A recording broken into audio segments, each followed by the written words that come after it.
कर लिए, ठीक है। तो कुछ चीज़ें हैं जिन पे अभी हम डिस्कस करने वाले हैं बैकलिंक से आगे कि भाई और क्या क्या है इसमें हम लोग कवर करेंगे, ठीक है। एक बार क्विट कर देते हैं सब। यस,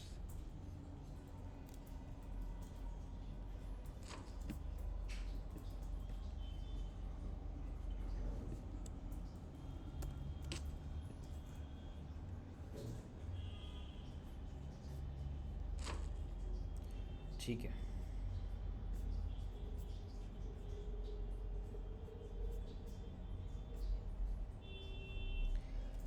अब देखो, जो भी हमने लास्ट क्लास में देखा था वो बैकलिंक्स के ऊपर ही कुछ डिस्कशन था। अब इसमें देखते हैं कि और आगे हम क्या करेंगे। Technical SEO. देखो इसमें क्या होता है, हम जब वेबसाइट बनाते हैं तो बहुत सारी ऐसी चीज़ें आती हैं जिससे वेबसाइट स्लो होती है, या फिर हम कह सकते हैं जिससे वेबसाइट क्रॉल नहीं हो पाती ढंग से, ठीक है। या फिर हम कह सकते हैं कोई प्लगइन एक दूसरे के साथ कॉम्पैक्टेबल नहीं है, जिससे कि वेबसाइट में किसी किसी पार्ट के अंदर कोई एरर क्रिएट कर रहा है, ठीक है। अब ये तो बात होगी खैर वर्डप्रेस की वेबसाइट में प्लगइन्स होते हैं, लेकिन जो कोडिंग वाली वेबसाइट होती है ना, उनमें भी समटाइम्स है ना इशू आते हैं। लाइक उनका कोई एक पार्ट होता है जो थोड़ा बाद में लोड होता है और फिर वो एकदम से स्पेस ऊपर नीचे करता है, ठीक है। तो ये सारी चीज़ें हमारी टेक्निकल एसईओ के अंडर में आती हैं। एंड इसके अलावा एक स्कीमा मार्कअप भी है जो कि मैं टेक्निकल के अंडर में ही लेके चलता हूँ उसको, क्योंकि जो स्क्रिप्ट्स वगैरह हैं वो जावा स्क्रिप्ट्स होती हैं बेसिकली, ठीक है। तो उन जो स्क्रिप्ट्स का यूज़ है वो क्रॉलर्स के लिए है, तो मैं उसको एक टेक्निकल के अंडर में लेके चलता हूँ, मैं उसको ऑन पेज के अंडर में लेके नहीं चलता, ठीक है। अब देखो, explore by category traditional, the phrase technical SEO refers to optimizing your site for crawling indexing but also include any technical process. देखिए आपकी वेबसाइट को क्रॉलिंग के लिए, इंडेक्सिंग के लिए जितनी भी चीज़ें प्रोसेस में हो रही है वो सब टेक्निकल के अंडर में आएगा। और इसके अलावा टेक्निकल कोई भी चीज़ होती है, लाइक पेज में कोई प्रॉब्लम आ रही है, मोबाइल विजिबिलिटी में कोई प्रॉब्लम आ रही है, वो भी सब टेक्निकल के अंडर में ही आएगा। सर्च इंजन में विजिबिलिटी इंक्रीज़ करने के लिए हम लोग टेक्निकल एसईओ को करते हैं, बट टेक्निकल एसईओ का यूज़ तभी होगा जब वेबसाइट में सच में कोई फॉल्ट होगा, वरना तो टेक्निकल एसईओ की हमें इतनी रिक्वायरमेंट नहीं है। क्योंकि जब हम प्लगइन डालते हैं लाइक योस्ट या रैंकमेथ या कोई और प्लगइन, बहुत सारी ऐसी चीज़ें हैं जो वो ऑटोमेटिकली बैकएंड में जनरेट कर देते हैं, हमें इतना टेक्निकल घुसने की फिर ज़रूरत नहीं पड़ती। अगर कोई कोडिंग वेबसाइट होती है तो उसमें फिर आपको वो सारे फीचर्स जो कि ये प्लगइन्स आपको देते हैं इनबिल्ट, वो सारे फीचर आपको फिर बनाने पड़ते हैं अपनी साइट के अंदर, ठीक है। तो वो एक अलग प्रोसेस हो जाता है। ग्लोबली वर्ल्ड वाइड देखा जाए तो 40% वेबसाइट वर्डप्रेस पे ही बनी हुई है, और हमारे पास जितने भी क्लाइंट्स आते हैं मोस्टली वर्डप्रेस पे ही वेबसाइट होती है। कुछ कुछ ऐसे आते हैं जो कोडिंग पे होते हैं, बट वो एक अलग एक्सपीरियंस होता है। आप लोगों को अभी के लिए मैं जो कराऊंगा वो वर्डप्रेस के अकॉर्डिंग कराऊंगा, ठीक है। अगर आपको कोई भी कोडिंग से रिलेटेड कोई भी क्लाइंट मिलता है जिसमें एसईओ आपको करना है, उसके अंदर कोई एसईओ के मॉड्यूल्स वगैरह बनाने हैं, तो मेरे पास उसके अलग डॉक्यूमेंट्स वगैरह पड़े हुए हैं कि डेवलपर को हमें क्या क्या चीज़ें बतानी होती है, वो सारा मैं आपको शेयर कर दूंगा, ठीक है। अगर कोई रिक्वायरमेंट पड़ती है तो, अदरवाइज़ उसका कोई यूज़ नहीं होगा। इवन मैंने खुद लाइक 2 साल बाद मैंने एक ऐसा क्लाइंट पकड़ा जो कोडिंग पे वेबसाइट थी, वरना 2 साल तक तो मेरे को कोई ऐसी ज़रूरत पड़ी नहीं कि मेरे को कोडिंग वाली वेबसाइट पे एसईओ के मॉड्यूल्स किसी डेवलपर को देने पड़े, ठीक है। So why is technical SEO important? You can have the best site with the best content, but if your technical SEO is messed up, then you are not going to rank. तो ये काफ़ी important चीज़ है। Suppose आपकी जो robot.txt file है उसमें कुछ डिसएलो कर दिया आपने, जो कि पेजेस थे अब वो क्रॉलिंग से स्टॉप हो गए हैं, या फिर मैं कहूँ कि जो साइट मैप था वो आपका प्रॉपर नेविगेट नहीं हो रहा है, ठीक है। कोडिंग से आपने कोई साइट मैप बना रखा है, गूगल उनको कैटेगरी वाइज डिवाइड नहीं कर पा रहा कि कौन सा पोस्ट का यूआरएल है, कौन सा पेज का यूआरएल है, या कौन सा किसका यूआरएल है, ठीक है। At the most basic level Google and other search engine need to able to find, crawl, render and index of the page on your website.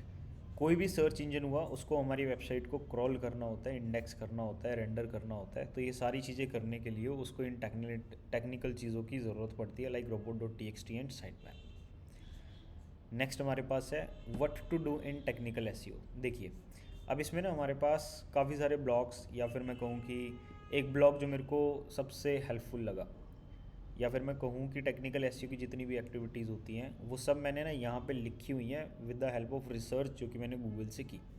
अब बैकलिंको का एक ब्लॉग था टेक्निकल एसईओ के ऊपर, उससे मैंने ये कंटेंट उठाया और देखा कि भाई कौन कौन सी एक्टिविटीज़ हमारे पास होती है। ठीक है, तो मेनली उन्होंने वहाँ पे 6 चैप्टर्स में डिवाइड किए हुए चीज़ों को, बट इसके अलावा और भी वेबसाइट्स होती हैं जिन्होंने डिफरेंट डिफरेंट टाइप्स की चीज़ें अपने ब्लॉग्स के अंदर बता रखी है, बट जो सबसे मोस्ट रेलिवेंट ब्लॉग मेरे को लगा वो ये वाला लगा। अब ये तो देखो उनका सिर्फ इतना सा ब्लॉग था, चैप्टर वाइज उन्होंने चीज़ों को बता दिया, बट उसके अंदर आप ये जो अंदर की सारी चीज़ें देख रहे हो, ये सारी चीज़ें फिर हमने अपने तरफ से ऐड ऑन की है ताकि वो जो कंटेंट है वो और ज़्यादा बेस्ट हो जाए। ठीक है, इस ब्लॉग का लिंक मैंने यहाँ पे दे रखा है, अगर आप थ्योरी में इंटरेस्टेड हो तो इस ब्लॉग को रीड आउट कर सकते हो। ठीक है, अब देखिए सबसे पहले आ रहा है technical SEO fundamentals. Technical SEO fundamentals में क्या चीज़ें बताई गई हैं उसको देख लेते हैं। सबसे पहले ये रहा हमारे पास। Okay, now what is technical SEO, एक छोटी सी इन्फॉर्मेशन आपको दी गई है, ये इंपॉर्टेंट क्यों है उसकी छोटी सी इन्फॉर्मेशन दी गई है, and how you can improve your technical SEO. So JavaScript, XML site map, site architecture, URL structure, structure data, thin content, ये सारे ना हमारे पास इसके कह सकते हैं कि हमारे पास टेक्निकल एसईओ के अंदर मॉड्यूल्स है कि ये चीज़ों पे हमें ध्यान देना होता है, जो कि आपको मेरे को यहाँ पे भी मिल जाएंगे। ठीक है, अब इसमें कुछ चीज़ें हैं जो ध्यान देने वाली है, लाइक जावास्क्रिप्ट। जावास्क्रिप्ट क्या होती है, जब हम वेबसाइट पे कुछ भी ऐड वगैरह एम्बेड करते हैं तो वहाँ पे जावास्क्रिप्ट का काफ़ी रोल होता है।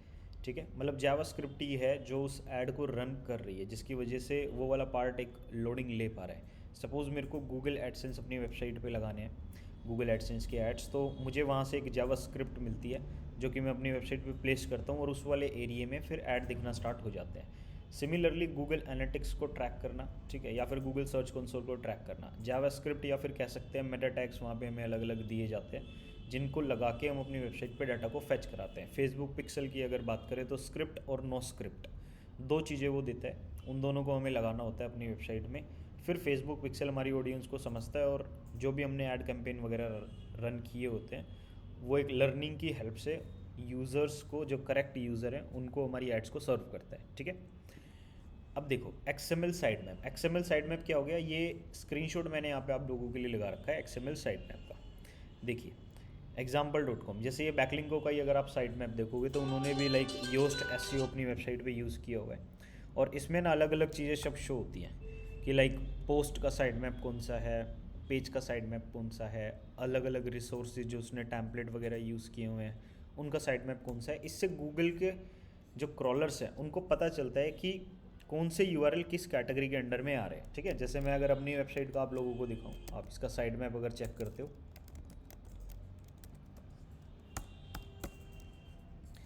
ठीक है, साइड मैप आप चेक करोगे तो आपको यहाँ पे दिखाई देगा कि परफॉर्म डीजी में हमारे पास पोस्ट के साइड मैप मेंशन है। जब मैंने पोस्ट पे क्लिक करा तो हम यहाँ पे आ गए और यहाँ पे दिख रहा है कि भाई performdg.com एप्लीकेशन फॉर द, अब ये सारे ना ब्लॉग्स हैं। ठीक है, मतलब कि अब जब गूगल के क्रॉलर यहाँ पे आ रहे हैं वो पोस्ट को देख के समझ जाएंगे कि all the URL in the post section we have for the blogs, and जब वो पेजेस वाले साइड मैप पे जाएंगे तो उनको पता चल जाएगा कि अभी जो वो जिन यूआरएल्स को क्रॉल कर रहे हैं वो सारे वेबसाइट के मेन पेजेस हैं। फिर अटैचमेंट्स की बात आती है कि जो भी हमारे पास मीडिया फाइल्स होती हैं, ब्लॉग के अंदर हमने जितनी भी पीडीएफ एम्बेड की हुई हैं या फिर अदर चीज़ें एम्बेड की हुई हैं वो सब फिर यहाँ पे अटैचमेंट्स के अलग अलग बन जाते हैं। देखो अगर एक साइड मैप के अंदर आपके 1000 यूआरएल हो जाते हैं तो फिर जो योस्ट है वो आपका एक और उसी नाम से ऐसे सेकंड करके एक और पार्ट बना देता है। मतलब मेरे पोस्ट अगर 1000 से ज़्यादा हो जाएंगे तो मेरा फिर पोस्ट 2, पोस्ट 3, पोस्ट 4 ऐसे बनता जाएगा। सिमिलरली अटैचमेंट्स यानी मेरी मीडिया फाइल जो मैंने अंदर यूज़ की हुई हैं वो काफ़ी सारी हैं, इसलिए उनका फिर सेकंड भी बन गया। इसका एक सैम्पल ओपन करके दिखा देते हैं। सपोज़ यहाँ पे 1000 यूआरएल मेरे कंप्लीट हो गए थे, तो अब जो है क्या करा मेरे प्लगइन ने उसी का एक और साइड मैप बना दिया नंबर 2 से। देखो एक ही के अंदर बहुत सारे यूआरएल होते हैं तो डी इंडेक्सिंग के इशू बढ़ने के चांसेस हो जाते हैं। गूगल उनको इंडेक्स नहीं करता, क्रॉल करता है तो बहुत सारा डाटा मिलता है जिसकी वजह से काफ़ी समटाइम्स हेल्पफुल यूआरएल भी जो है वो गड्ढे में चले जाते हैं। ठीक है, तो इसलिए ये जो प्लगइन्स हैं ये अलग अलग आपके साइड मैप्स को क्रिएट कर देता है। इवन जो रैंक मैथ प्लगइन है उसमें तो 250 या 300 होने के बाद ही वो एक और नया क्रिएट कर देगा। ठीक है, फिर आता है performdg.com web story side map dot XML. अब मैंने अपनी वेबसाइट पे वेब स्टोरी लगा रखी है, तो ये उसका साइड मैप है कि वेब स्टोरी भी क्रॉल होनी चाहिए, वो भी गूगल पे इंडेक्स होनी चाहिए या फिर डिस्कवर में दिखनी चाहिए। फिर कैटेगरीज मेरी वेबसाइट की और मेरी वेबसाइट पे जो ऑथर्स हैं वो। तो इस तरीके से क्या है, ये साइड मैप है। अब मेरी वेबसाइट जिन भी अलग अलग पार्ट्स में डिवाइडेड थी, या जिन जिन अलग अलग पार्ट्स के यूआरएल मेरी वेबसाइट सर्व करती है सर्च इंजन पे, उन सबका एक मेन कैटेगरी मेरे को दिखाई देगी कि मेरी वेबसाइट पे पेजेस हैं, प्रोडक्ट हैं, कैटेगरी हैं, वेब स्टोरीज़ हैं, ऑथर्स हैं, अटैचमेंट फाइल्स हैं। अब वो सारी चीज़ें क्या हो जाएंगी, गूगल पे रैंक हो जाएंगी, और गूगल को भी समझ आएगा कि कौन सी चीज़ क्या है। ई कॉमर्स वेबसाइट में हमारे पास प्रोडक्ट हो गया, प्रोडक्ट की कैटेगरी हो गया, ऐसे कई सारी चीज़ें और भी ऐड ऑन हो जाती हैं, तो उनको भी हमें फिर देखना होता है कि भाई कौन सी चीज़ इसमें से काम की है, कौन सी चीज़ इसमें से काम की नहीं है। तो जो काम की होगी उसको रख लेंगे, बाकियों को हटा देंगे। कई बार क्या होता है, हम जैसे HTML ब्लॉक यूज़ करते हैं, कोई और प्लगइन यूज़ करते हैं, तो प्लगइन को भी वो है ना इसी साइड मैप के अंदर ले लेता है, जस्ट बिकॉज ऑफ उसकी वजह से नए यूआरएल क्रिएट हो रहे होते हैं। तो उस केस में हमें क्या करना है, उसको देखना है कि क्या वो जो क्रॉल हो रहे हैं यूआरएल, उस पर जो कंटेंट अवेलेबल है वो दिखाने की ज़रूरत है या नहीं। अगर उसको दिखाने की ज़रूरत है तो मैं दिखाऊंगा, अगर मुझे उसको दिखाने की ज़रूरत नहीं है तो मैं नहीं दिखाऊंगा। फॉर एग्जांपल, अगर हम टैग्स की बात करें या फिर आर्काइव पेजेस की बात करें, उनको हमें गूगल पे दिखाना नहीं होता, उसकी कोई ऐसी नीड नहीं होती कि मैं आर्काइव पेजेस को या टैग्स को अपनी वेबसाइट पे दिखाऊं, जस्ट बिकॉज ऑफ वो एक बहुत सारे नंबर ऑफ पेजेस होते हैं जो कि फिजूल होते हैं। फिजूल क्यों होते हैं, क्योंकि यूज़र को अगर कंटेंट चाहिए तो वो डायरेक्ट उस पोस्ट पे जाएगा। सपोज़ अगर मैं किसी कैटेगरी पे जाता हूँ, कैटेगरी पे अभी यहाँ पे अलग अलग कैटेगरी हैं, इस कैटेगरी को अगर मैं कोई भी कैटेगरी ओपन करता हूँ तो यहाँ पे ना देखो ये ब्लॉग लिखा हुआ है, और इस पेज में अब कुछ नहीं है, बस ये इतना सा है।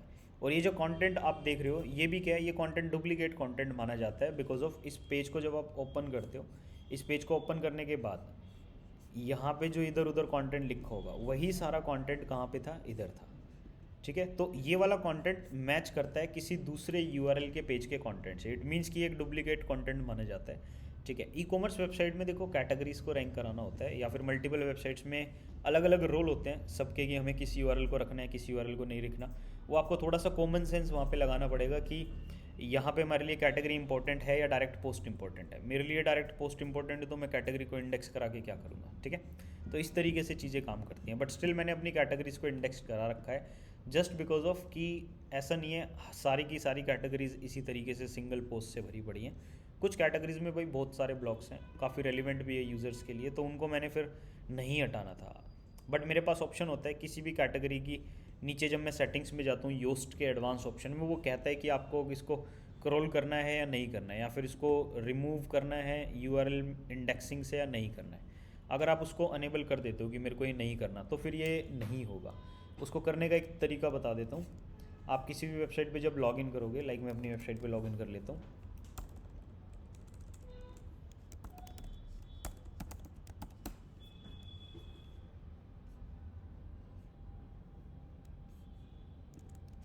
लॉगिन करने के बाद देखो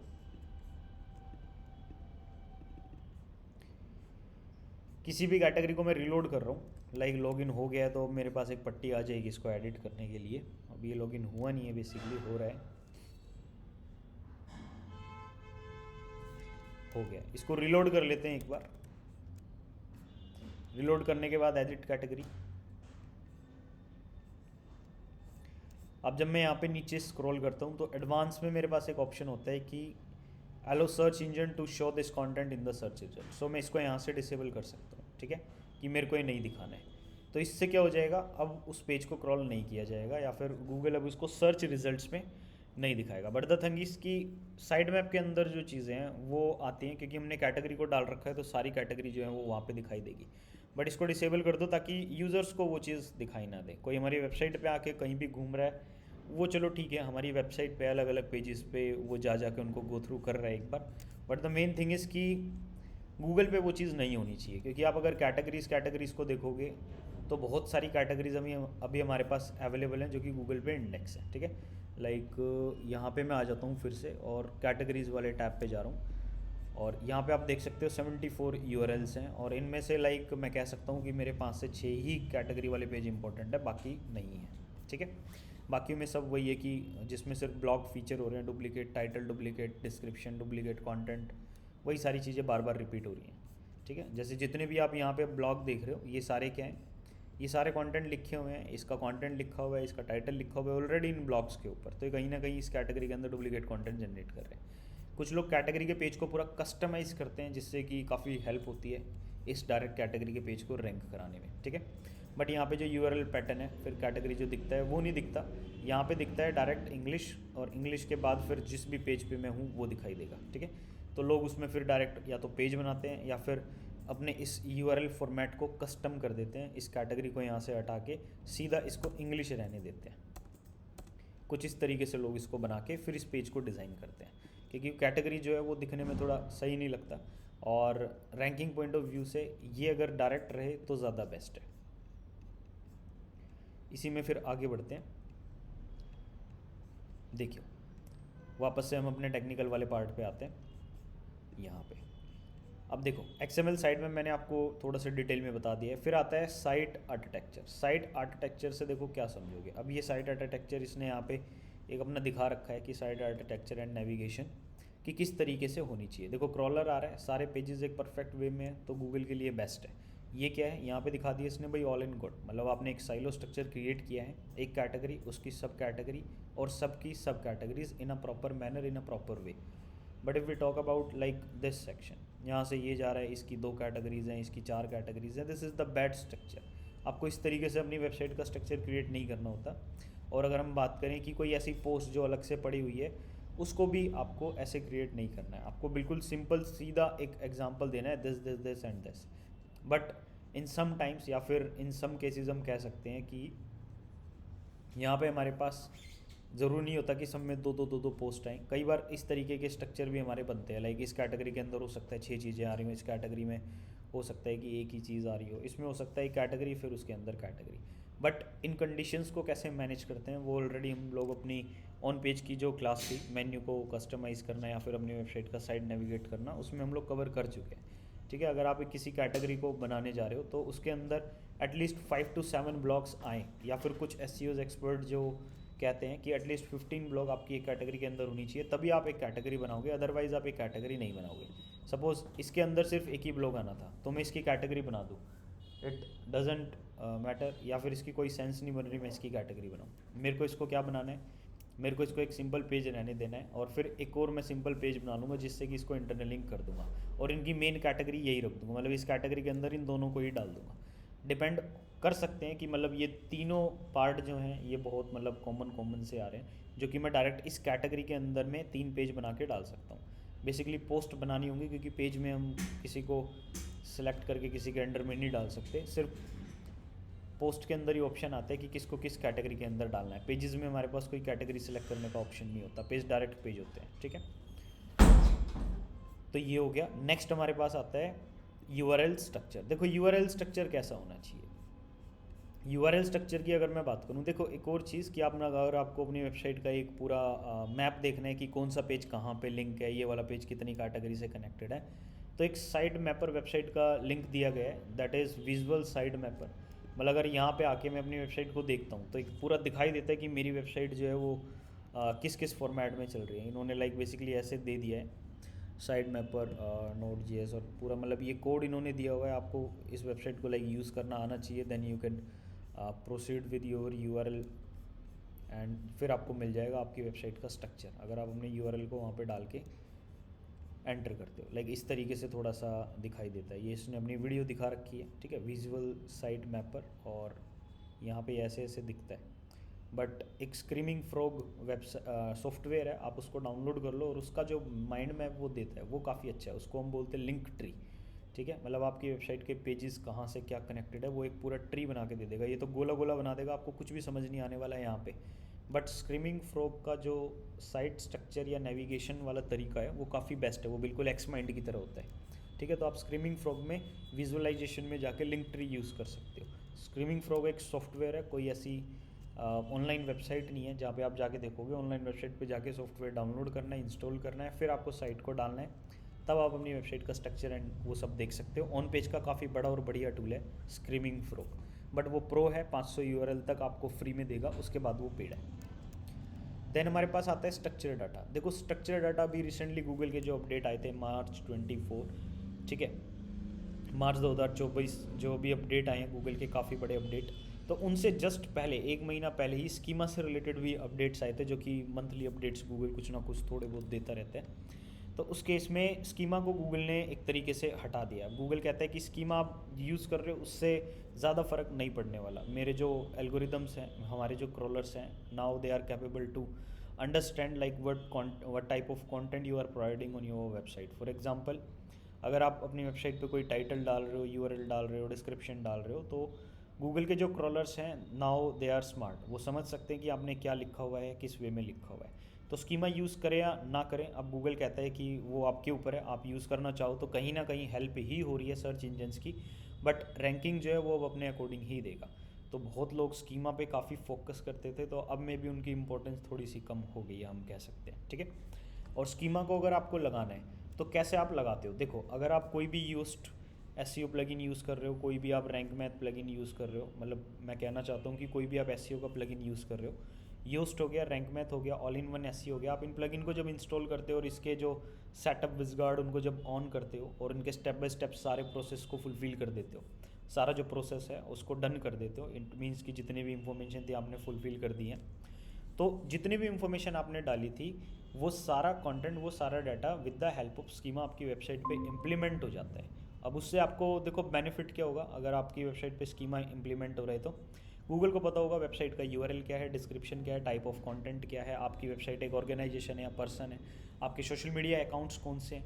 ठीक है। या फिर अगर हम बात करें कि जो बहुत सारी फेक चीज़ें होती हैं, लाइक आप ही के नाम पे अलग अलग सोशल मीडिया अकाउंट्स चल रहे होते हैं, तो गूगल कैसे वेरीफाई करता है? देखो, स्कीमा ही होता है। हम अपनी वेबसाइट पे जब स्कीमा डालते हैं तो अपने सोशल मीडिया प्रोफाइल के लिंक को वहाँ पे मेंशन करते हैं। गूगल उन्हीं से ही वेरीफाई करता है कि हमारा जो जेन्युइन अकाउंट है वो कौन सा है, क्योंकि वो हमने खुद दिया होता है। ठीक है। इसके अलावा वेबसाइट में जब क्वेश्चन और आंसर लिखते हैं, जब हम कोई जॉब पोस्ट कर रहे हैं, मान लो रियल एस्टेट की वेबसाइट बना रहे हैं, तो वहाँ पे प्रॉपर्टीज़ का बड़ा रोल रहता है कि प्रॉपर्टी का प्राइस क्या है, प्रॉपर्टी किस टाइप की है, प्रॉपर्टी की इमेजेस, प्रॉपर्टी का ये वो सब चीज़ें। तो एक कार्ड बन जाता है बेसिकली वेबसाइट के ऊपर। आप किसी भी 99 एकड़ या अलग अलग वेबसाइट पे जाओगे तो ये इस तरीके से दिखाई देते हैं। ठीक है। ये लो, मैं एग्जांपल के लिए थोड़ा सा प्रैक्टिकल चला जाता हूँ। यहाँ पे आप किसी भी प्रॉपर्टी को अगर ओपन करते हो, लाइक मैं इस प्रॉपर्टी को यहाँ पे देख रहा हूँ, so we can say this is the card system basically, and here is the title of the property, now here is the price of the property, and जो भी उसका एरिया वगैरह रहने वाला है वो सब हो गया। फिर यहाँ पे एक व्यू नंबर का बटन दिया गया है। तो this is the basically card system, and इसके पीछे एक स्कीमा लगा हुआ है जो कि गूगल के क्रॉलर्स को हेल्प कर रहा है to understand like what is this, what is this, and ये जो पार्ट है ये किस लिए है, ये जो लिखा हुआ है, ये प्राइस लिखा हुआ है या कोई नंबर लिखा हुआ है। ठीक है।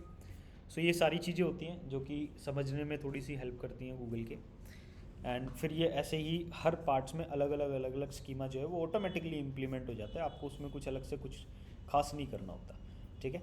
बट मैटर करता है कि आपकी थीम कौन सी थी और आपने प्लगइन कौन सा इंस्टॉल किया हुआ है, तब वो चीज़ें हो रही हैं। अगर समटाइम्स ये चीज़ें नहीं हो रही होती, हमें लाइक पता है कि जो योस्ट है या फिर जो रैंक मैथ है उसके अंदर इस चीज़ को जनरेट करने की कैपेबिलिटी नहीं है, तो हम उसमें एडिशनल जो है स्कीमा मार्कअप डाल देते हैं। वो स्कीमा देखो कैसे डालते हैं, उसके लिए मैं आप लोगों को एक वेबसाइट बता देता हूँ जो कि बहुत सिंपल है, that is technical SEO.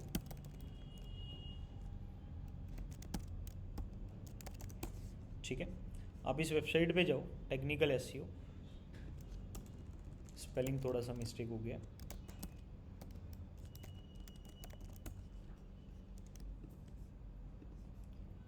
Now इस वेबसाइट में आपको जाना है टूल्स के अंदर। Basically it's loading for now, मे भी थोड़ा सा टाइम ले ले, इंटरनेट स्पीड आपको फास्ट रखनी पड़ेगी बिकॉज ऑफ पहले ये वेबसाइट थोड़ी छोटी थी, बट अभी उन्होंने काफ़ी ग्रो कर लिया है। बहुत सारे टूल्स इन्होंने प्रोवाइड करा दिए हैं, अलग अलग चीज़ों के ऊपर ये लोग काम कर रहे हैं। मुझे काफ़ी सही लगी वेबसाइट, तो मैंने आप लोगों को रिकमेंड कर दी।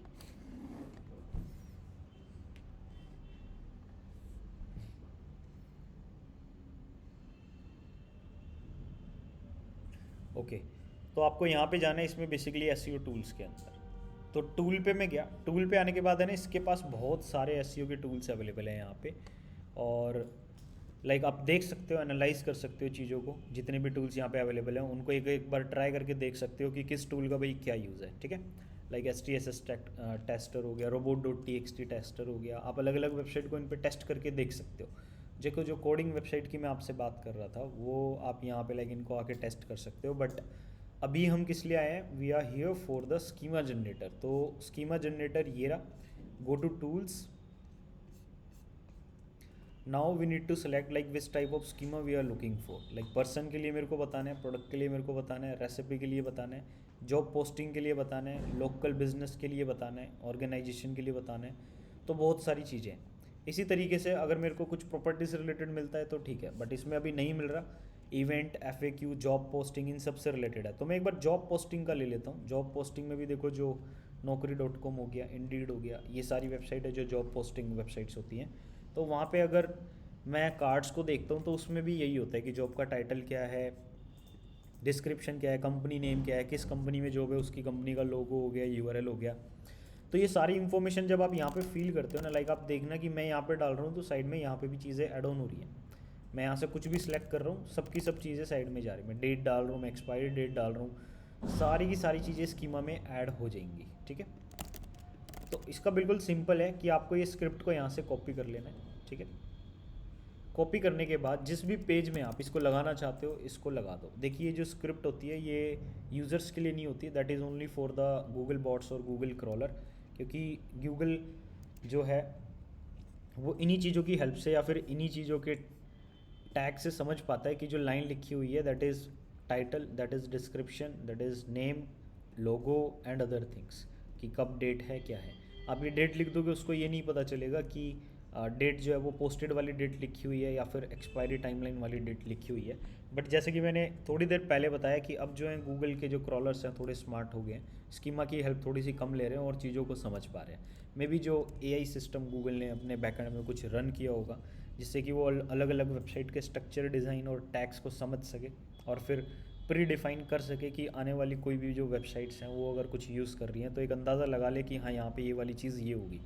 अगर वो अंदाज़ा नहीं लग पा रहा तो वो वाली वेबसाइट अभी भी स्कीमा यूज़ कर सकते हैं। गूगल ने ऐसा कोई मना नहीं करा कि स्कीमा आप यूज़ मत करो। ठीक है, कहीं ना कहीं गूगल के लिए हेल्पफुल ही है, तो यूज़ करना चाहो कर सकते हो, नहीं करोगे तो भी काम चल जाएगा। बट अगर आप बिल्कुल ही कुछ यूनिक टाइप की, यूनिक किस्म की वेबसाइट बना रहे हो जो कि कंटेंट अभी गूगल पे अवेलेबल नहीं है, सपोज़ कि आपने कुछ ऐसा रोबोटिक्स का कुछ नया एकदम कोई कंपनी खड़ी करी है और आप उसकी वेबसाइट बना रहे हो और वेबसाइट बिल्कुल हट के आपने बना दी, मतलब वेबसाइट कुछ ऐसी बना दी जैसे मैं कहूँ ChatGPT जैसी कोई वेबसाइट बना दी। ठीक है, तो उसमें फिर आपको लाइक स्कीमा और वो सब देखना पड़ता है, वो सारी चीज़ें आपको डालनी पड़ेगी। हालांकि कुछ चीज़ें बहुत कॉमन होती है लाइक वेबसाइट का टाइटल, वेबसाइट का URL, ये सब, लेकिन उनको यूज़ करने का तरीका बहुत अलग है। मतलब आपको लॉगिन करना है उस वेबसाइट में, वैसे तो कुछ भी नहीं है, उसके आपको वेबसाइट पे जाके लॉगिन करने के बाद ही सब कुछ मिलता है। तो ये वाली चीज़ है। बट एक चीज़ सोचिए, अगर आप वहाँ पे जाके कुछ सर्च कर रहे हैं, सर्च करने के बाद ऑटोमेटिकली कुछ चीज़ें ऐड ऑन हो रही हैं। ऐड ऑन कैसे, मतलब आपने कुछ सर्च करा और ChatGPT ने उसका आंसर दिया, और जो आंसर दिया या फिर जो आपने सर्च करा वो उसके साइट मैप में चला जाता है और गूगल पे इंडेक्स के लिए रिक्वेस्ट पब्लिश हो जाती है ऑटोमेटिकली, क्योंकि ऐसा पॉसिबल है हमारे पास। अगर API है तो मैं जितने भी मेरे नए URL जनरेट होते हैं उसके इंस्टेंट जो है रिक्वेस्ट डाल सकता हूँ फॉर द इंडेक्सिंग। ठीक है, मल्टीपल हमारे पास मेथड्स होते हैं उसको, कुछ प्रो प्लगइन्स हमारे पास है, कुछ क्रोम की प्रो एक्सटेंशंस हमारे पास है, उन सबको यूज़ करके हम लोग वो चीज़ सेटअप कर सकते हैं। सोचो 1 लाख, 10 लाख, 1 करोड़ लोग रोज़ ChatGPT पे कुछ सर्च कर रहे हैं, हज़ारों पेजेस नए क्रिएट हो रहे हैं, और गूगल पे वो सारे पेजेस अगर लाइव जा रहे हो तो मतलब कितनी हटके चीज़ हो जाएगी ना। तो गूगल के लिए एक बहुत बड़ा चैलेंज आ जाएगा कि इतने सारे जो पेजेस हैं वो पब्लिश लगातार होते जा रहे हैं, होते जा रहे हैं, होते जा रहे हैं। उसके अंदर कंटेंट क्या है, सबकी अलग क्वेरी है, सबके अलग क्वेश्चंस है। इट मीन्स कि सबकी जो जावा ये जो स्कीमा होगी ये भी सबकी अलग अलग होगी। किसी ने जॉब से रिलेटेड कुछ पूछा होगा तो किसी ने कोई लेटर हेड का कुछ एग्जांपल मांग लिया होगा, किसी ने कोई ईमेल लिखनी होगी तो किसी ने कोई प्रोडक्ट की डिस्क्रिप्शन मांग ली होगी, या किसी ने रेसिपी मांग ली होगी। इवन ये भी हो सकता है कि आपने कोई डाइट प्लान मांग लिया हो, ये भी पॉसिबल है। ठीक है, तो इन चीज़ों का भाई थोड़ा सा एक चैलेंज हो सकता है कि अब कैसे समझ पाएगा, तो वहाँ पे गूगल को फिर अपने ही तरीक़ों से समझना पड़ता है, क्योंकि अब यहाँ पे फिर स्कीमा किसी काम का रह नहीं जाता। ठीक है, अभी ये तो थोड़ा सा हटके कॉन्सेप्ट था कि आप लोग जब प्रैक्टिकल बैठोगे तो इन थोड़े से डीप कॉन्सेप्ट को समझ पाओगे। मे बी आप लोगों के थोड़ा सा अभी 40-50% सर के ऊपर से निकल गया हो, बट कहीं ना कहीं जब आप काम करोगे इस चीज़ में तो आपको समझ आएगा। ठीक है, लास्ट टाइम हमने एक वीडियो देखी थी जिसमें SEO फ्रेशर्स को लेके थोड़ा सा एक बंदे ने ट्रोल किया हुआ था। बट ठीक है, कुछ कंटेंट सही है, कुछ कंटेंट नहीं है। एक फ्रेशर है, सिर्फ सिर्फ और सिर्फ लिंक्स के ऊपर काम करे भाई तो बात नहीं बनेगी, और भी चीज़ों पे ध्यान देना होता है। लाइक ये जो टेक्निकल नॉलेज होती है, इन सारी चीज़ों की नॉलेज रखनी होती है। डिफरेंट टाइप ऑफ वेबसाइट का भी पता होना चाहिए, यूएक्स भी आपको आना चाहिए, यूज़र एक्सपीरियंस के बारे में आपको काफ़ी नॉलेज होनी चाहिए। कीवर्ड में आपका लाइक हाथ बहुत साफ़ और अच्छे तरीके से बैठा हुआ होना चाहिए। कीवर्ड ये नहीं कि आप एक्सेल पे बस रिसर्च कर रहे हो, नहीं, आपको एससीआरपी को समझना, टाइप ऑफ कीवर्ड्स को, टाइप ऑफ इंटेंशंस को समझना, वो सारी चीज़ें आपको आनी चाहिए। और फिर लाइक आपको थोड़ा बहुत कंटेंट अगर आप लिखना चाहो तो वो भी लिख सकते हो, क्योंकि वो थोड़ी सी ज़रूरी होती है भी कंटेंट। अगर आप लिख सकते हो, एक लाइक बेस आप बना दो, उसके बाद आप किसी ढंग के बंदे से जिसको इंग्लिश वगैरह थोड़ी सी स्ट्रॉन्ग हो, आप उससे कनेक्ट करो ताकि वो आपके उस कंटेंट में ग्रामेटिकल एरर उसको एक प्रॉपर वे में शॉर्ट आउट कर सके चीज़ों को, ठीक है। लाइक हम जो एसईओ करते हैं भाई वो थोड़ा सा अलग रहता है। हमारे एसईओ में काफ़ी सारी चीज़ें इंक्लूड होती हैं। अगर हम दूसरे इंस्टीट्यूट्स की या अदर कोचिंग सेंटर्स की बात करें तो एसईओ की क्लासेस ही बहुत कम रखी गई हैं, ठीक है। या फिर कुछ लोग कहते हैं कि भाई एसईओ लाइक काफ़ी कम क्लासेस में ही कवर हो जाता है। भाई हमारा ऐसा नहीं है। लाइक मैं तो एसईओ कर रहा हूँ, मैं तो स्टार्टिंग से एसईओ कर रहा हूँ, मेरा पास्ट एक्सपीरियंस बहुत अलग रहा है, ठीक है। मतलब मैं कह सकता हूँ कि भाई काफ़ी सारी चीज़ें हैं जो मेरे लाइफ में एसईओ से ही हैं, लेकिन एसईओ में जो चीज़ें मैंने कवर करी हैं वो बहुत मैटर करती हैं। लाइक वेबसाइट डिज़ाइनिंग हो, थोड़े बहुत गूगल एड्स हों, इसके अलावा वेबसाइट की टेस्टिंग हो, अलग अलग वेबसाइट्स की प्लानिंग स्ट्रेटजीज़ हो, वो सब मैंने ऑब्ज़र्व करी है। प्लेन एसईओ एक कह सकते हैं कि थोड़ा सा हार्ड हो सकता है, लेकिन आप प्रैक्टिकल चीज़ों को सोच के अगर ढंग से काम करते हो तो इसमें काफ़ी स्कोप है, ठीक है। मतलब मैं बैठा हुआ हूँ तो मैं एसईओ की वजह से ही आप लोगों के सामने बैठा हुआ हूँ, जो कि आप लोग अभी देख पा रहे हो, ठीक है। तो लास्ट वीडियो जो थी उसमें हमने कुछ चीज़ें देखी थी, तो उसका लाइक ये एक आंसर था थोड़ा सा। अब ये स्कीमा देखो लगाना कैसे होता है। अब स्कीमा के बारे में बता तो सब देते हैं कि भाई स्कीमा ले लो, इसको ये कर लो, वो कर लो। मेन चीज़ है कि स्कीमा को मैं वेबसाइट पे इंप्लीमेंट कैसे करूँगा, that is the main thing. अब इसको मैं कॉपी कर लेता हूँ, जिस भी पेज में मेरे को स्कीमा लगाना है उस पेज के बॉडी कंटेंट में जाके मैं इसको लगा दूंगा, ठीक है। अब देखो बॉडी कंटेंट क्यों क्यों कहाँ, क्योंकि देखो स्कीमा लगाने के अलग अलग रोल्स हो सकते हैं। आपको एक ग्लोबल वेबसाइट का स्कीमा लगाना चाहते हो कि हर पेज पे वो कॉमन रहे, तो आप हेडर में उसको लगाओगे। लेकिन किसी पर्टिकुलर पेज पे किसी कंटेंट के लिए आपको कोई स्कीमा लगाना है तो वो आप लगा सकते हो। वर्डप्रेस में आपको कुछ नहीं करना। लाइक वर्डप्रेस में आपको सिंपल अपनी वेबसाइट को लॉगिन करना है। लॉगिन करने के बाद एक सेकेंड देख लेते हैं कंटेंट हमारा कहाँ पे। यस, एक बार मैं ये वाला अकाउंट खोल लेता हूँ ना। अब इसमें जैसे परफॉर्म डीजी कहाँ पे गया,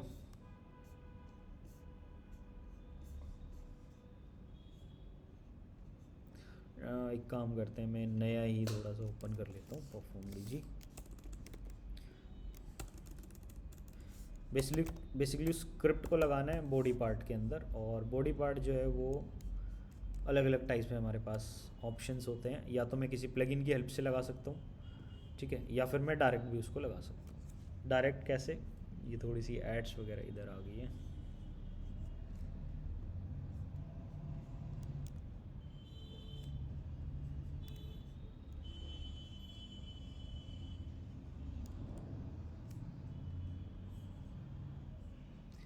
देखो अगर आप क्लासिक एडिटर यूज़ कर रहे हो तो आप इसको बेसिकली सिंपली यहाँ पे टेक्स्ट में आ जाओ। टेक्स्ट में आने के बाद इस स्क्रिप्ट को जहाँ पे भी आपको लाइक लगाना था, वो कंटेंट जहाँ पे भी लिखा हो आसपास में, उसको स्क्रिप्ट को सिंपल एम्बेड कर दो उसी टेक्स्ट के नीचे। लाइक मेरे को यहाँ लगाना था तो मैं उसको यहाँ पे एम्बेड कर दूंगा एंड दैट्स इट।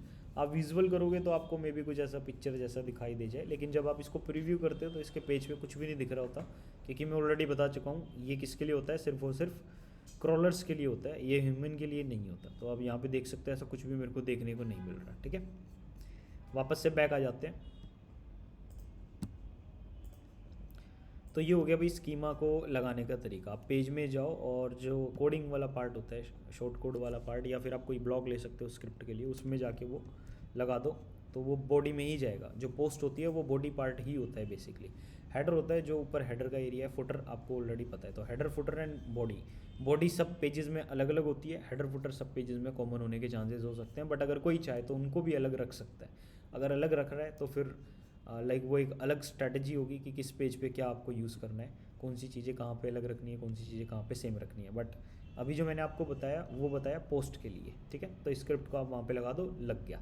ये उस केस में लगाना है, उस सिचुएशन में लगाना है जब आपके जो प्लगइन्स हैं they are not able to create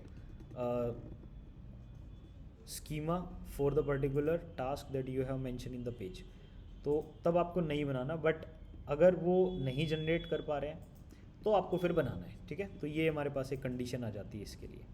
फिर नेक्स्ट हमारे पास इसमें आ जाता है थिन कंटेंट। देखिए थिन कंटेंट बेसिकली क्या है कि आपने बहुत लाइक छोटा छोटा सा कंटेंट डाल रखा है अपनी वेबसाइट पे, मतलब आपकी वेबसाइट पे एक टाइटल है, नीचे फिर एक दो पैराग्राफ लिखे हुए हैं और आपका कंटेंट खत्म, मतलब उसके अंदर कुछ ऐसा खास है नहीं, ठीक है। ऐसे पेजेस को एक बल्क में क्रिएट करना पॉसिबल होता है।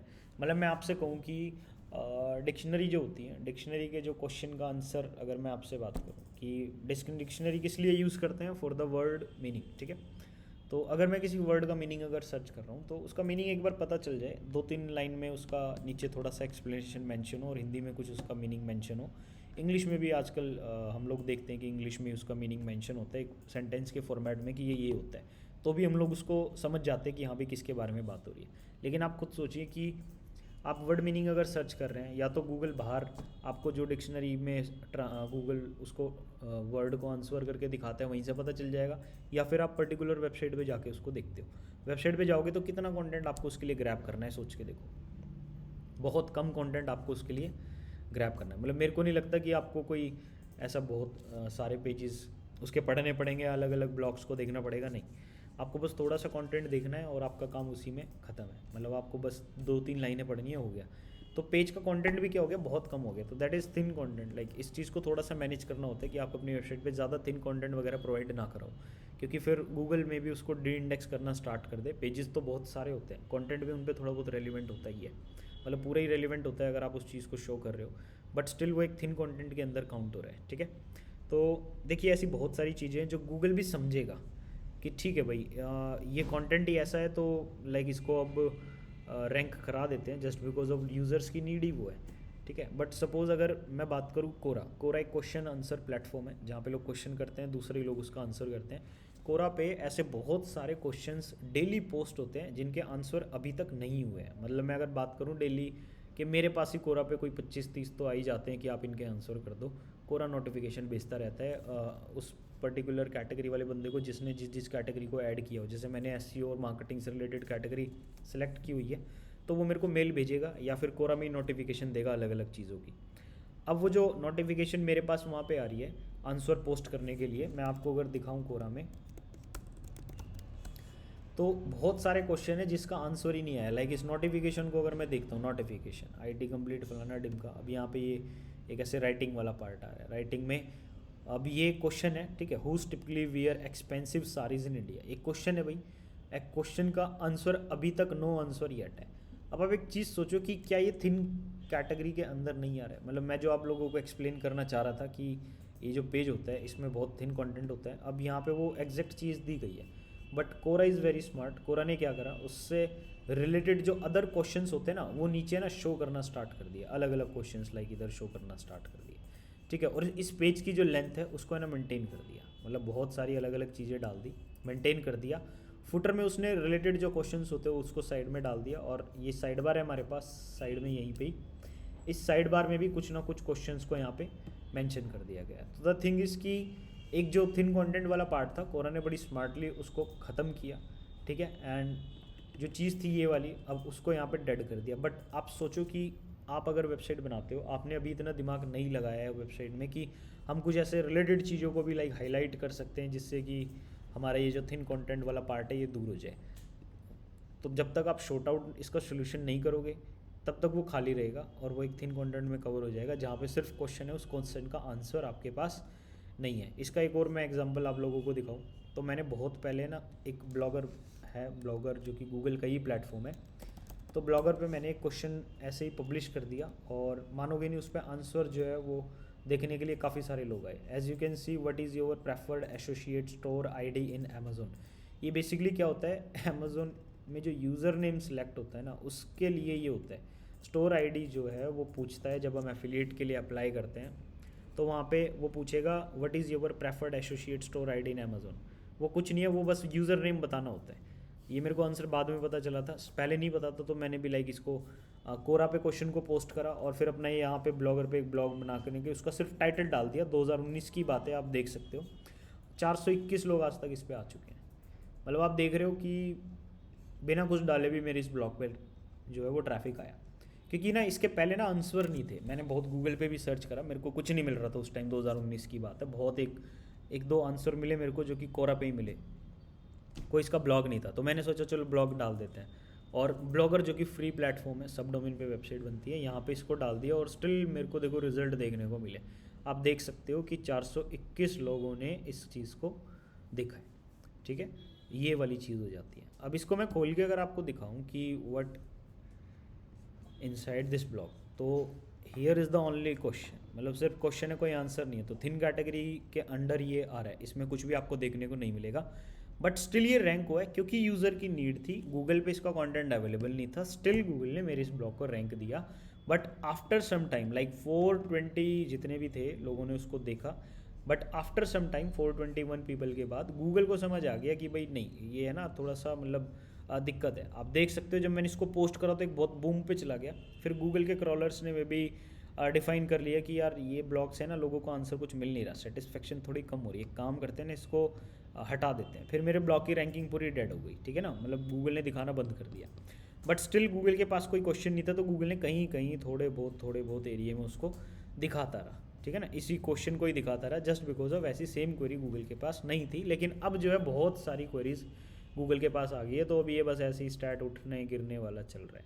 इस पर जो ट्रैफिक आ रहा है वो लाइक गूगल सर्च से भी आ रहा है, और कोरा पे मैंने क्वेश्चन का आंसर किया हुआ था और यहाँ पे इसको लिंक किया हुआ है, वहाँ से भी आ रहा है। दोनों तरफ से इस पर ट्रैफिक जो है वो आपको देखने को मिल जाएगा। ठीक है, अब इसको कट करते हैं यहाँ से। तो थिन कंटेंट का एग्जांपल मैंने आपको दिखा दिया कि भाई ऐसी वेबसाइट्स भी होती हैं जो काफ़ी थिन कंटेंट में डील करती हैं, और गूगल है ना उनको तब तक इंडेक्स नहीं करता जब तक कि उस पर कुछ आ नहीं जाता। हाँ, वो बिल्कुल ही यूनिक क्वेरी है। लाइक मैं अभी यूनिक क्वेरी बनाने के लिए अगर मैं कुछ ऐसा अगर गूगल पे सर्च कर देता हूँ, तो अगर किसी वेबसाइट पे ऐसा होगा तो आ जाएगा, वरना तो ज़ीरो है। मतलब अगर मैं इसका एक ब्लॉग बना के अभी पब्लिश कर दूँ और उसकी इंडेक्सिंग की रिक्वेस्ट डाल दूँ और फिर से इस सेम क्वेरी को सर्च करूँ, तो फिर मेरा जो है वो ब्लॉग गूगल पे आ जाएगा, क्योंकि यूज़र की नीड थी ये अजीब सी क्वेरी, और ये गूगल इसको दिखाएगा क्योंकि उसके पास पहले से कोई रिजल्ट नहीं है। बट आफ्टर सम टाइम अगर इसके कोई रिजल्ट आते हैं तो वो गूगल फिर मेरे उस वाले ब्लॉग को वहाँ से इंडेक्स कर देगा, जस्ट बिकॉज उसको पता चल गया कि वो किसी काम का था नहीं, और अब कोई नया ब्लॉग आया है उसमें कुछ कंटेंट हुआ तो वो उसको रख लेगा, उसको रैंकिंग भी अच्छी देगा। ठीक है, तो ये वाली चीज़ हो जाती है। आप कुछ यूनिक डालोगे तो गूगल उसको स्टिल अपने पास रखेगा भाई, और नहीं डालते हो लाइक उसके अंदर कंटेंट भी तो भी रैंक करता है, बट कुछ टाइम के लिए, फिर वो दोबारा से गिर जाएगा।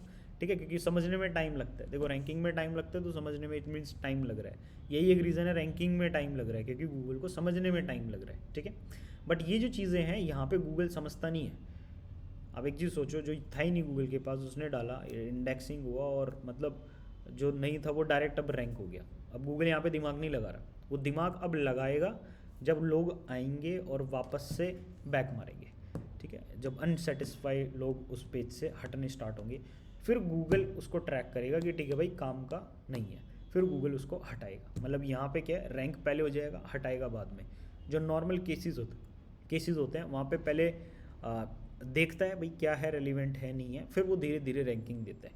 ठीक है, अगर किसी ऑलरेडी हाई सर्च वॉल्यूम वाले कीवर्ड पे आप ट्राई करते हो, थोड़ा सा भी डिफिकल्ट भी होता है रैंक करना, लेकिन हो जाता है रैंक। ठीक है, नेक्स्ट आ रहा है डुप्लीकेट कंटेंट, जो कि कैटेगरीज में मैं आपको ऑलरेडी दिखा चुका हूँ। बहुत सारे ऐसे पार्ट्स होते हैं जहाँ पे डुप्लीकेट कंटेंट वगैरह आ जाता है। आप उसको लाइक कम कर सकते हो, जो डिस्क्रिप्शन की लेंथ होती है उसको छोटा कर दो। ठीक है, तो वो फिर जो है हाईलाइट नहीं होता। आप पेज में सिर्फ और सिर्फ उन्हीं को फीचर मत होने दो, उसके ऊपर नीचे भी थोड़ा कंटेंट ऐड करो ताकि पेज में यूनिक कंटेंट भी हो, ऐसा ना हो पूरी डुप्लीकेट हो जाए। हायरफ्लैंग बेसिकली एक ऐसी चीज़ है जो कि अलग अलग कंट्री में अलग अलग लैंग्वेज में अगर आपकी वेबसाइट अवेलेबल है यूज़र्स के लिए, तो उसके लिए बनाई गई है। मैं एक होस्ट एडवाइस वेबसाइट है उसका एग्जांपल देना चाहूँगा। इस वेबसाइट को जैसे मैं ओपन करता हूँ, after opening this website we have option here to change the language in a particular country. अब इस कंट्री में अगर मैं कोई भी यहाँ पे सिलेक्ट कर लूँगा, तो आप देख सकते हो कि इसका जो यूआरएल है वो भी चेंज हो जाएगा, दैट इज़ सब डोमेन में एक कन्वर्ट हो गया। सो यही हायरफ्लैंग है, दैट इज़ हायरफ्लैंग टैग। अब ये इसी कंट्री में पूरी वेबसाइट जो है डिट्टो की डिट्टो चेंज हो गई है, मतलब इस पूरी वेबसाइट का कंटेंट रिप्लेस हो गया। बहुत सारे लोग इस टेक्निक को यूज़ करते हैं, बट ये भी कहीं ना कहीं डुप्लीकेट कंटेंट के अंदर ही आता है। अगर आप सोच के देखो कि यही लाइन इंग्लिश में भी है, यही हिंदी में भी है, यही जापानीज़ में, चाइनीज़ में है, तो डुप्लीकेट ही कंटेंट एक तरीके से लिखा हुआ है बस यहाँ पे इस लैंग्वेज में, उससे कोई ऐसा खास फ़र्क नहीं पड़ता। ठीक है तो डुप्लीकेट ही भाई, मेन चीज़ ये है। तो गूगल ऐसी वेबसाइट को कुछ टाइम पहले लाइक पनिश कर रहा था कि डुप्लीकेट कंटेंट, बट वही है रेलिवेंस यूज़र के लिए, तो पनिशमेंट जो है वो बंद। ठीक है, आप खुद सोच के देखो क्या ऐसा लिखना यूज़र के लिए रेलिवेंट नहीं है भाई, बिल्कुल है यूज़र के लिए रेलिवेंट, क्योंकि जो चाइना या जापान के लोग होंगे वो इसी लैंग्वेज में थोड़ा सा पढ़ना प्रेफर करेंगे। अगर मैं बात करूँ इंडिया में ही, वो लोग जो थोड़ा हिंदी में ही पढ़ने में इंटरेस्ट रखते हैं या फिर हिंदी में ज़्यादा समझ आता है, मतलब यूट्यूब पे भी अगर वो ट्यूटोरियल देख रहे हैं तो वो फॉरेनर्स के ट्यूटोरियल एसईओ के ना देख के वो हिंदी में, हमारे पास जो हमारे अमित तिवारी हो गया या फिर जो उमेर तस्कीर हो गया या फिर इसके अलावा और भी जो लोग हैं जो सिर्फ हिंदी में ही कंटेंट प्रोवाइड करते हैं, वो उनको देखना पसंद करते हैं। जबकि हमारे पास बैकलिंक को हो गया जो कि ब्रायन डीन जिसको नाम से जानते हैं, नील पटेल हो गया, सैम हो गया एसईओ के लिए, और इसके अलावा और भी ऐसे बहुत सारे पॉपुलर लोग हैं जो इनसे कहीं ज़्यादा एडवांस कंटेंट प्रोवाइड करते हैं, but they are in English language. ठीक है, और उसको समझना भी थोड़ा सा कह सकते हैं कि एक नॉर्मल बंदा जो कि इंग्लिश ढंग से नहीं समझ पाता, उसके लिए उस कंटेंट को ग्रैब करना भी थोड़ा डिफ़िकल्ट हो सकता है, क्योंकि वो आपको बोलेंगे कि ऐसे ऐसे सारी चीज़ों को एक्सप्लेन करने के बाद हमारे ब्लॉग पे जाओ, क्योंकि जिनके जो ब्लॉग्स होते हैं वो उनको काफ़ी डिटेल में देते हैं। बैकलिंक को ब्लॉग की वजह से काफ़ी फेमस है, एंड वीडियोज़ की वजह से, वीडियोज़ के बाद वो रिडायरेक्ट करते हैं सब अपने ब्लॉग पे ही। ठीक है, क्योंकि वीडियो को इतना लंबा इतने डिटेल में नहीं कराया जा सकता। लाइक एक बैकलिंको का ब्लॉग है दैट इज़ रैंकिंग फैक्टर्स को लेके, जिसमें 206 रैंकिंग फैक्टर उन्होंने बताए हैं। यूट्यूब वीडियो बनाई है, ज़्यादा लंबी नहीं बनाई, सारे एल्गोरिदम्स को वहाँ पे कवर करना मुश्किल है, तो एक ओवरव्यू दे दिया और फिर ब्लॉग का लिंक दे दिया। ठीक है, ऐसे जो फैक्टर्स होते हैं, ऐसी जो बड़ी बड़ी चीज़ें इन्वेंट होती हैं, उन लोगों से आप लोग अवेयर हो ही नहीं। ठीक है, तो भाई एसईओ अगर कर रहे हो, मैं तो यही कहूँगा कि आप लोग हिंदी और इंग्लिश दोनों कंटेंट को कंज्यूम करने की कैपेबिलिटी रखो, और जो मेन चीज़ है जो कि ग्लोबल रहती है दैट इज़ इंग्लिश लैंग्वेज, वो आपको आना बहुत ज़रूरी है। ऐसा नहीं है कि आपकी अगर इंग्लिश वीक है तो आप एसईओ में लाइक काफ़ी कुछ कर लोगे, कोई पॉसिबल नहीं है, क्योंकि कहीं ना कहीं कंटेंट, कहीं ना कहीं एक अच्छा टाइटल जनरेट करना, अच्छी डिस्क्रिप्शन लिखना, ये आपको इंग्लिश में ही लिखनी पड़ती है। जो हिंदी ब्लॉगर्स होते हैं अलग होते हैं भाई, ब्लॉगर और एसईओ दोनों बहुत अलग अलग चीज़ हैं। ये मैं इसलिए कह रहा हूँ क्योंकि ब्लॉगर किसी एक ही टॉपिक को पकड़ के, एक चीज़ को पकड़ के, कुछ ऐसे टॉपिक्स पे जिस पे हाई सर्च वॉल्यूम होता है, लो डिफ़िकल्टी होती है, उनके ऊपर पकड़ के काम करते हैं। उनके ऊपर कोई ऐसा प्रेशर नहीं होता कि मेरे को ये कीवर्ड को रैंक कराना है, क्या स्ट्रेटजी प्लानिंग होगी, ऐसा कुछ नहीं होता भाई। वो अपना लाइक माइंड लगाते हैं, वो सोचते हैं किस तरीके से एक कीवर्ड को पकड़ के उसका साइलो बनाया जाए, साइलो नहीं बनाना तो किस तरीके से उस कीवर्ड पे एक लंबा चौड़ा ब्लॉग लिखा जाए, अगर वो भी नहीं तो किस तरीके से अपनी वेबसाइट पे एक ऐसा कंटेंट क्रिएट कर दिया जाए जो कि आसपास में कहीं है ही नहीं, अलग अलग लोगों से मिल के, अलग अलग लोगों से नॉलेज लेके 20-25 दिन लगा के एक ऐसा कंटेंट जनरेट कर दिया जो कि बहुत हेल्पफुल है। और उनका टारगेट होता है ज़्यादा से ज़्यादा लोग वेबसाइट पे लेके आने। जबकि एक एसईओ वाला बंदा जो किसी कंपनी या एजेंसी के लिए काम करता है, उसके टास्क बिल्कुल डिफरेंट हो जाते हैं। ठीक है, उसके ऊपर हर चीज़ का प्रेशर होता है। लाइक जो ऑनर्स होते हैं, कंपनी ऑनर जो भी उनके होंगे, वो लाइक प्रेशर डालेंगे कि भाई आप एक डेडलाइन दो कि कब तक रैंक करा दोगे। अब डेडलाइन जो होती है वो ऐसी 3 से 6 महीने की डेडलाइन होती है कि भाई इतना टाइम हमें लगेगा, अलग अलग डिफ़िकल्टी के बेसिस पे। ठीक है, वो अपना स्कोर देखते हैं कि कीवर्ड पे क्या डिफ़िकल्टी है, और स्कोर के बेसिस पे बताते हैं कि भाई इतना टाइम लग जाएगा। जैसे उबर सजेस्ट में जो ईजी वाले कीवर्ड्स होते हैं वो विद इन 3 मंथ्स रैंक होने के चांसेस होते हैं। फिर जो मीडियम कैटेगरी वाले ब्लॉग्स होते हैं उसमें लगता है भाई 8 महीने तक लग जाते हैं। जो हार्ड कैटेगरी होती है वो साल भर भी ले जाते हैं। तो ये एक इस तरीके से डिवाइडेड होती है कैटेगरीज, बट स्टिल उसमें भी थोड़ा सा ऊपर नीचे हो सकता है, डिपेंड ऑन लाइक यूज़र किस वजह से हमारी वेबसाइट पे आएगा, हमारी वेबसाइट किस निच के अंदर है, और हम उस कीवर्ड के लिए रैंक कराना चाह रहे हैं। ये बहुत सारी चीज़ें हैं जो एसईओ को सोचनी पड़ती हैं। ठीक है, क्योंकि उनको जो सामने से कीवर्ड मिल गया वो उसके लिए फिर काम करते हैं। ऐसा नहीं होता कि अपनी मर्ज़ी से हम कुछ भी टारगेट कर देंगे और बस ट्रैफिक लाने से मतलब है। हमें यूज़र्स चाहिए होते हैं जो कि हमारे प्रोडक्ट या सर्विस को बाय करें। ठीक है, ब्लॉग में इंफॉर्मेशन देनी होती है कि आओ पढ़ो जाओ। ठीक है, एफिलिएट करना है, आप प्रोडक्ट का रिव्यू डालते हो, बहुत सारी चीज़ें डालते हो। ठीक है, यूज़र आएंगे, देखेंगे, पढ़ेंगे, उसको बाय कर लेंगे एफिलिएट से, that's it. But e commerce website में ऑलरेडी बहुत कंपटीशन हो जाता है। द मेन रीज़न इज़ कि वहाँ पे जो Google ads, Facebook ads run करने वाले बंदे हैं उनकी संख्या थोड़ी सी बढ़ जाती है, और एसईओ में भी उन लोगों के पास लाइक स्पेंड अच्छा होता है, वो लोग बैकलिंक्स काफ़ी स्ट्रॉन्ग बनवा लेते हैं। ठीक है। तो कीवर्ड्स पे जो भी सेलिंग वाले कीवर्ड्स होते हैं हमारे, जो भी ट्रांजैक्शनल इंटेंट वाले कीवर्ड होते हैं, उन पे कंपटीशन बहुत बढ़ जाता है, तो हमें बहुत तरीके से बहुत ढंग से चलना होता है। ठीक है। जो स्मॉल बिजनेस ओनर्स होते हैं उनके लिए तो मैं रिकमेंड ही नहीं करता कि लोग आप एसईओ करो। मतलब आपको सिर्फ अगर ऑनलाइन खेलना है, आपको कोई ऑफलाइन स्टोर नहीं है, ऑफलाइन में आप जीएमबी वगैरह पे जाओ, काफ़ी बढ़िया है।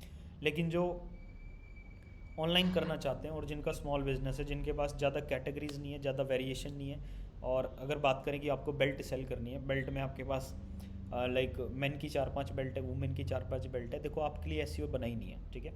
जो एमएसएमईज़ मैं कहूँ, जो स्मॉल बिजनेस ओनर्स हैं, जिनका ऑफलाइन कोई स्टोर नहीं है, वो ऑनलाइन ही करना चाहते हैं, तो उनके लिए भाई एसईओ नहीं है। छोटे बंदों के लिए एसईओ है ही नहीं। ठीक है। आपको कुछ बड़ा करना है, आपके पास बहुत सारी कैटेगरीज है, प्रोडक्ट के अंदर वेरिएशन है, तब आप अपने कॉम्पिटिटर्स को बीट कर पाओगे। क्योंकि भाई यही चल रहा है, आप कोई भी बड़ी ई कॉमर्स वेबसाइट देख लो और उसको फिर compete कर लेना अपने किसी छोटे प्रोडक्ट के साथ, आप खुद समझ जाओगे कि आपका प्रोडक्ट वहाँ पे रैंक होगा या नहीं होगा।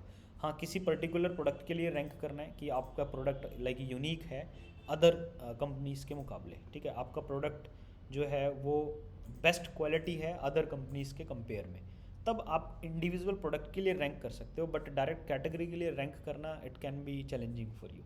ठीक है। जब तक कि लोग आप ही की वेबसाइट पे हर बार ना आ रहे हो, और इसमें भी एक बहुत लंबी चौड़ी स्ट्रैटेजी चाहिए होती है, जो कि सिर्फ एसईओ की नहीं होती, जिसमें आपके Google add, Facebook ad, SEO, ये तीनों चीज़ें मिलके एक बेटर परफॉर्म करती हैं, तब जाके वो चीज़ें अचीव होती हैं, और वो भी एक लंबे टाइम बाद, लाइक 8-9 मंथ आफ्टर। बट फिर जो है वो रिजल्ट ऐसे होते हैं कि आपको फिर एड्स रन करने की इतनी नीड नहीं होती, आपके पास एसईओ से ही सारा रिजल्ट आ रहा होता है। कह सकते हैं 80% एसईओ के ऊपर बिजनेस टिक जाता है। इसके लिए एक पीपीटी भी मैंने शायद पहले दिखा रखी है कि लाइक इतनी बड़ी बड़ी जो वेबसाइट्स हैं, अगर हम बात करें, बाईजूस हो गया, हेल्थ लाइन हो गया, वेदांतु हो गया, मतलब ये सब बहुत एक huge amount of organic traffic लेके बैठे हुए हैं, जो कि कह सकते हैं कि 60%, 70%, इवन 80% या 90% तक भी चीज़ें ऑर्गेनिक हो रही हैं। मतलब जो बंदा 200-300 मिलियन लेके बैठा है, उसके पास ऑर्गेनिक ट्रैफिक बहुत ज़्यादा है, तभी उसका इतना बढ़िया धंधा चल पा रहा है। मेन चीज़ ये है।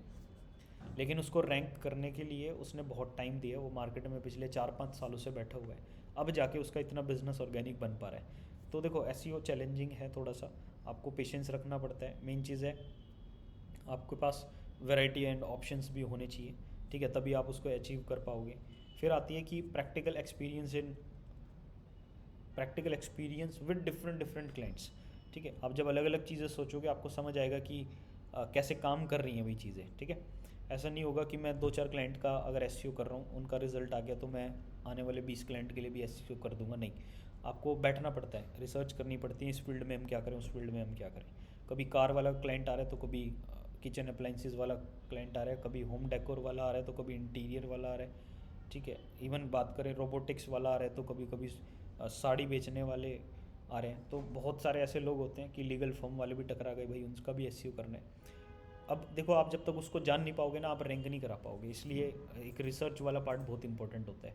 आप जब कुछ साल इसमें काम कर लेते हो, लाइक एसईओ, आपको अगर 3-4 साल तक टिक जाते हो, तो ये आपको पैसा दे देगा, आप इसमें काफ़ी अच्छा परफॉर्म कर लोगे।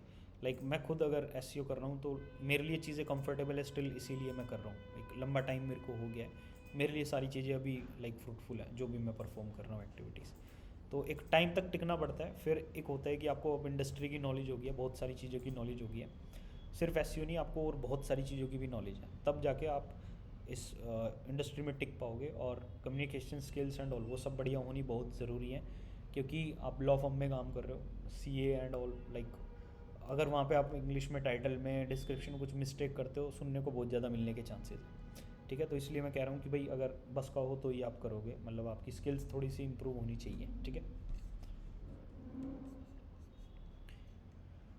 फिर आता है कैनोनिकल टैग। कैनोनिकल टैग देखो क्या हो गया, एक पेज के अंदर है ना कैनोनिकल टैग होता है, ये जैसे मैं आपको दिखाऊं यहाँ पे इस तरीके से, ये कैनोनिकल टैग, कैनोनिकल होता है कि मेरे को किस पेज को रैंक कराना है। ठीक है। द मेन थिंग इज किस पेज को रैंक कराना है। बहुत सारे मल्टीपल पेजेस मैं अगर बना लूँ फॉर द किसी एक चीज़ के लिए, इसको अगर मैं आपको एक्सप्लेन करना चाहूँ, एक एग्जांपल थोड़ा सा मेरे को सोचने दो। जैसे हाँ, कह सकते हैं कि मेरे को रैंक कराना है best digital marketing institute in Delhi. ठीक है।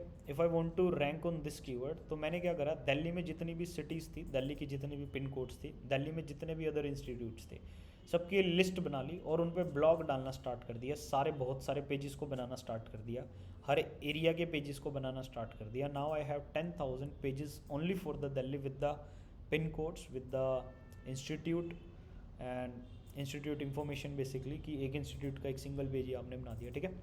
और with a particular location, like Delhi में पीतमपुरा हो गया, उत्तम नगर हो गया, पीरागढ़ी हो गया, और प्रशांत विहार हो गया, मतलब ऐसे अलग अलग लोकेशंस के लिए, सबके लिए आपने पेजेस बना दिए जितने भी पॉपुलर एरियाज़ हैं. अब आपने क्या करा, उन सारे पेजेस को किसी एक पेज की तरफ हाईलाइट कर दिया, ठीक है. मतलब देखो, सारे पेज तो इंपॉर्टेंट नहीं होंगे. आपका मेन टारगेट क्या था? मेन टारगेट था best digital marketing institute in Delhi के लिए रैंक करना. तो आपने एक पूरा साइलो बना दिया इसके लिए और सबको पॉइंट आउट कर दिया किसी एक पेज के लिए. देखो, अब ये चीज़ नहीं चलती, पहले चलती थी, ठीक है. क्योंकि देखो, आप खुद सोचो, ये चीज़ गलत है. आप ऐसे अगर करते हो तो मे बी आपकी वेबसाइट पे उसका नेगेटिव इम्पैक्ट देखने को मिलेगा. रीज़न, हर पेज यूज़र के लिए फ्रेंडली नहीं होगा, हर पेज में डुप्लीकेट कंटेंट देखने को मिलने के चांसेस है. और गूगल ने जो अभी 2024 का जो अपडेट निकाला है उसमें यही था, मेन रीज़न यही था कि लोग बहुत सारे पेजेस को यूनिक बनाने के चक्कर में क्रिएट करते जा रहे, ठीक है.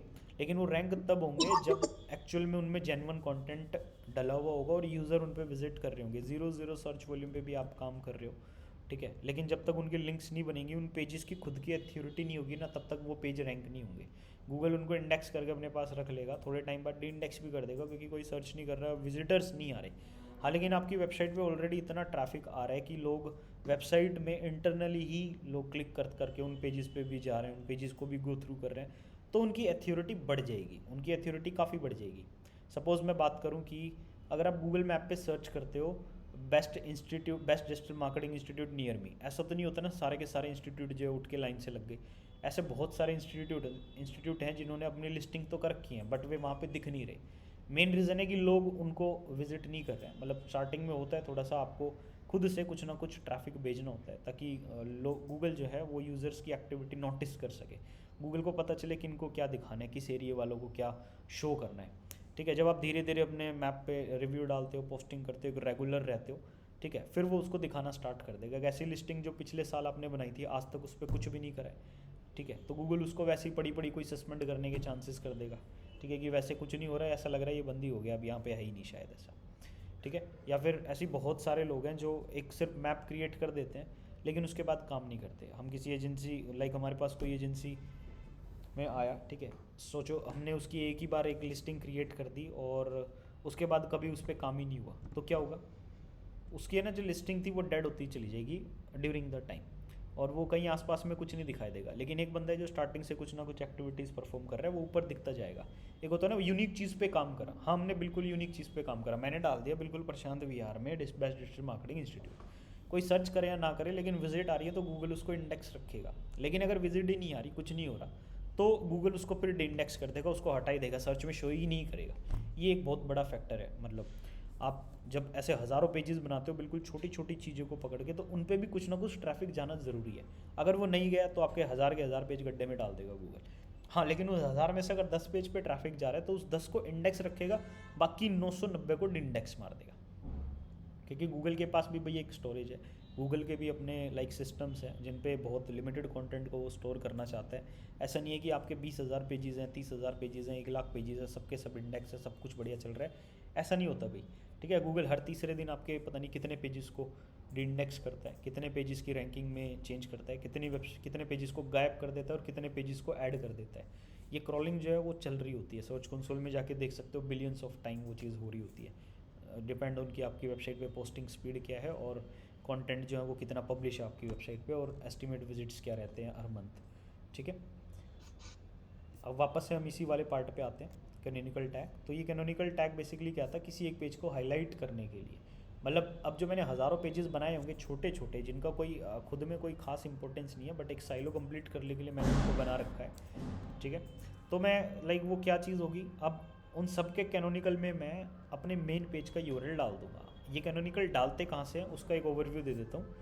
आप जब किसी वेबसाइट में बैकएंड में होते हो, बैकएंड में पोस्ट में होते हो, अगर आपने ध्यान दिया हो, जब हम कैटेगरी को एडिट कर रहे थे, कैटेगरी को एडिट करते टाइम नीचे जो एडवांस का ऑप्शन था योस्ट का, तो वो जो योस्ट का एडवांस ऑप्शन था उसी में ही हमारे पास कैनोनिकल डालने का भी एक ऑप्शन होता है, ठीक है, लाइक मैं नीचे आ गया, नीचे आने के बाद मैं यहाँ पे देख रहा हूँ भाई कैनोनिकल टैग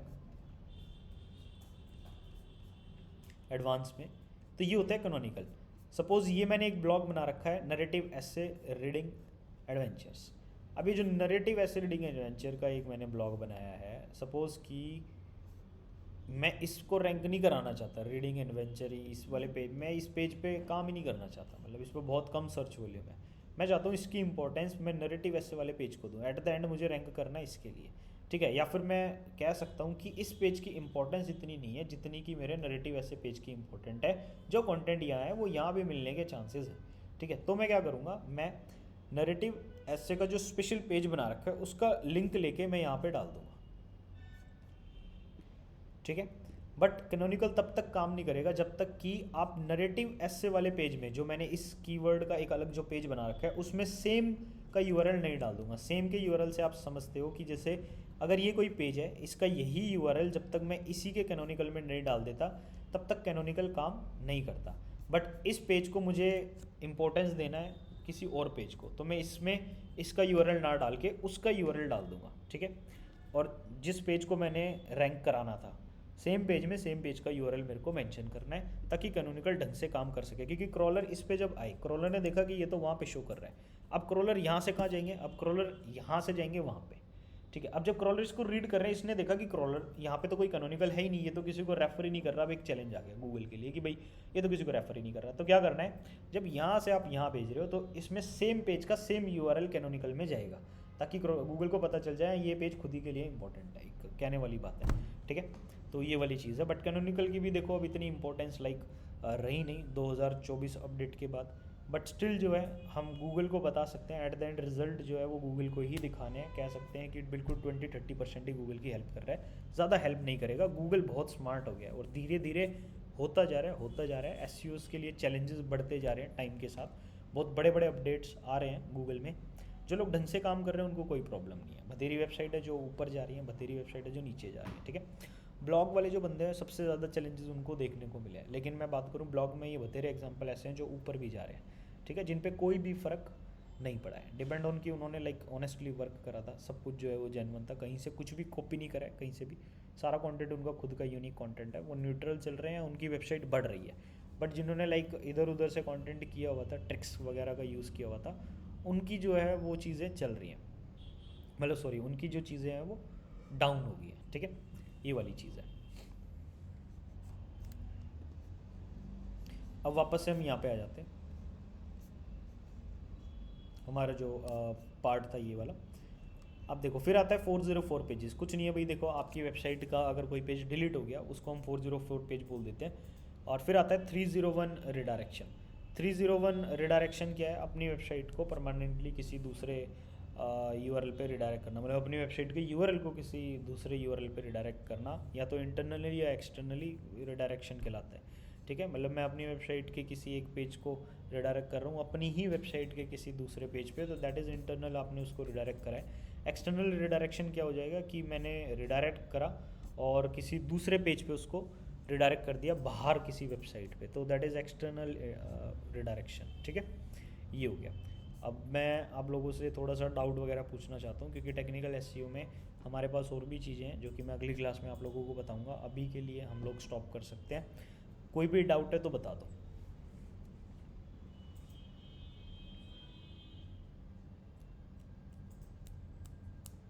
सर ये थोड़ा अच्छे से दोबारा सुन के रिकॉर्डिंग फिर आप है देखेंगे। ना रिकॉर्डिंग बिल्कुल देखना, क्योंकि थोड़ा सा टेक्निकल चीज़ें हैं भाई, करने से ही समझ आती हैं, ठीक है। ये थ्योरी से आपको कभी समझ नहीं आने वाली। रिडायरेक्शन सेटअप करोगे तभी समझ आएगी, पेज को सेटअप करोगे तभी समझ आएगा, स्कीमा जनरेट करोगे तभी समझ आएगा, कैनिकल लगाओगे तब समझ आएगा। तो टेक्निकल चीज़ जो है वो करने से समझ आएगी। और ऐसा है नहीं कि आप सारे टेक्निकल चीज़ें इंप्लीमेंट कर सको, क्योंकि आपके पास ऐसी वेबसाइट होनी ज़रूरी है जिसमें वो सारी एरर्स हो। ऐसा तो है नहीं खुद से एरर पैदा करोगे खुद ही हटाओगे, नहीं, एरर्स कभी भी कुछ भी आ सकती है। तो आप वो टाइम के साथ सीखते हो। टेक्निकल चीज़ें मैंने जितनी भी सीखी है वो अपने जो 5 साल 6 साल का जो करियर हो चुका है उसमें सीखी है। मैं पहले दिन आपको सारी चीज़ें नहीं बता सकता, आधी से ज़्यादा तो मैं भूल चुका हूँ कि भाई क्या क्या मैंने करा है, जबकि सोल्यूशन उनके पता होंगे, मेरे सामने आएगी मैं बता दूंगा क्या सोल्यूशन है, लेकिन अभी सारे रिमेंबर नहीं है। जितने रिमेंबर है वो मैं सब बता दूंगा कि भाई ऐसे ऐसे शॉर्ट आउट कर सकते हो, ठीक है। क्योंकि प्रॉब्लम सबके साथ अलग आती है, हो सकता है आपके पास कोई ऐसी प्रॉब्लम आ जाए जिसका सोल्यूशन मैंने आज तक देखा ही ना हो, ठीक है ना, तो ये भी पॉसिबल है।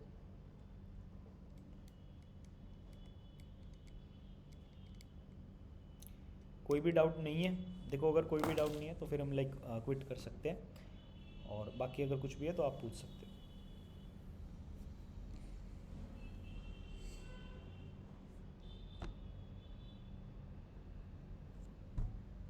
Pushpita and MD,